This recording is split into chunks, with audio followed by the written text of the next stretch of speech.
আমি মোহাম্মদ শিহাব মোস্তফা। 2000 সাল থেকে আমি রেস্টুরেন্ট ব্যবসার সাথে জড়িত আছি।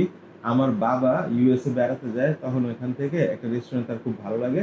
তখন সে ওই রেস্টুরেন্টের ডিজাইনটা একটা টিস্যু পেপারে এঁকে নিয়ে আসে। সেই ডিজাইনটা নিয়েই নারায়ণগঞ্জে আমাদের প্রথম কেএফওয়ে রেস্টুরেন্ট চালু করা হয়। তো ওই ব্যবসাটা 2 বছর চলার পরে আমাদের আরেকটা বেকারি ব্যবসা স্টার্ট করে আমার বাবা।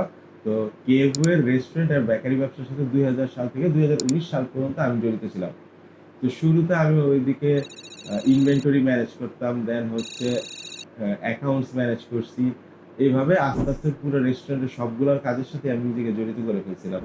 তো এই 19 বছরের এক্সপিরিয়েন্সের কারণে আহ, দেখা গেছে যে আমার রেস্টুরেন্ট ব্যবসার সবকিছু সম্পর্কে একটা ভালো ধারণা আছে। আমার ফ্রেন্ড মায়াজ, ও হচ্ছে একজন শেফ। তো আমি আর আমার বন্ধু মায়াজ যখনই আমরা একসাথে বসতাম, তখনই বিভিন্ন ফুড রেসিপি, রেস্টুরেন্ট বিজনেস এগুলো নিয়ে কথাবার্তা হতো। তো এগুলা থেকে ডিসকাশন থেকে একটা সময় আমরা ডিসাইড করলাম যে আমরা ফুড রিলেটেড কোনো একটা বিজনেস স্টার্ট করব। এটা হতে পারে রেস্টুরেন্ট বা ফুড ব্লগিং। বাট পরবর্তীতে আমাদের ডিসিশনে আমরা কিছু চেঞ্জ নিয়ে আসি। চেঞ্জ নিয়ে আসার পিছনে একটা কারণ হচ্ছে আমাদের অনেক পরিচিত মানুষজন, আমাদের ফ্রেন্ড, আমাদের কাছের লোকজন, তারা হচ্ছে রেস্টুরেন্ট ব্যবসার সাথে জড়িত।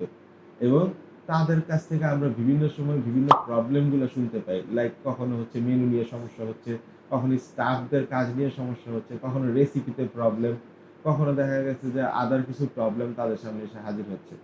ওই প্রবলেমগুলো যখন আমরা তাদের কাছে শুনি, তা আমার তো যেহেতু লম্বা সময় রেস্টুরেন্ট চালানোর অভিজ্ঞতা আছে, পাশাপাশি মায়া যেহেতু নিজেই একজন শেফ, তাই আমাদের দুইজনের এক্সপিরিয়েন্স গুলো একসাথে করে আমরা ডিসাইড করি কি আমরা এমন একটা প্রতিষ্ঠান যদি স্টার্ট করি যেখানে আমরা এই প্রবলেম গুলার সলিউশন গুলো তাদেরকে প্রোভাইড করতে পারি, তাহলে আমরা আরো বেটার কিছু করতে পারবো।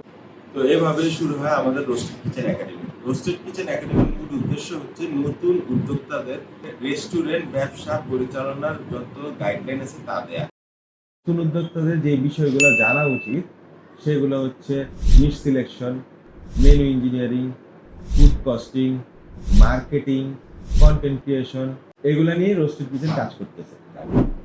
আলহামদুলিল্লাহ আমাদের অলরেডি 2টা ব্যাচে 200 উদ্যোক্তাদের নিয়ে কাজ হচ্ছে, আর আমরা খুব শীঘ্রই তৃতীয় ব্যাচ স্টার্ট করতে যাচ্ছি।